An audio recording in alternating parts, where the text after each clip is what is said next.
Omuwala Rashida Nagayi yaddusiddwa ku poliisi ng'akabina takyasobola kukatuuza n'akatereeza bulungi ku ttaka olw'embooko ezimukubiddwa muganzi we. Nagayi yakazaala omwana omu musajja omulala abikuliriye abasirikale akabina ke n'omugongo n'abalaga ekibambuli ekyamutusiddwako muganzi we gw'amazina wiiki bbiri. Kati gwe bwe mugendayo abagamba atenguka. Abaganya abakuba bukubi. Nammwe abagenzeeyo. Iye gwe kobenga weetaano otuukawo bogenze kulaba mulwadde nga kuba.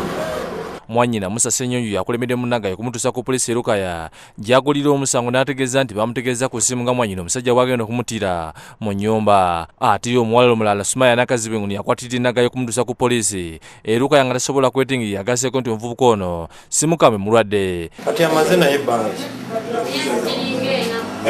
ena nga muwasiza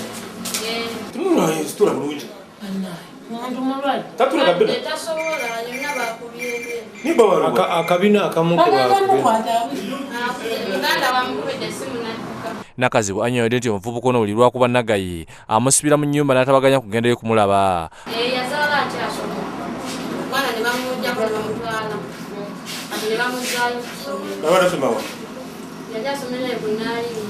Kati ate ye oli omuvubuka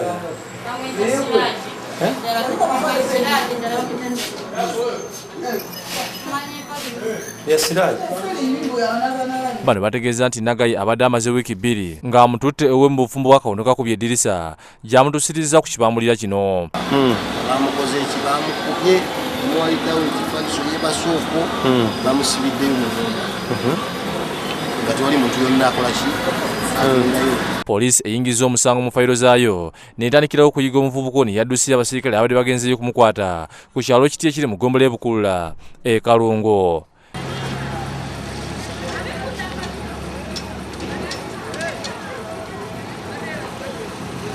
Ssenawuli abaagala ayina yakusakidde eggulu eno ku Lwabukedde TV.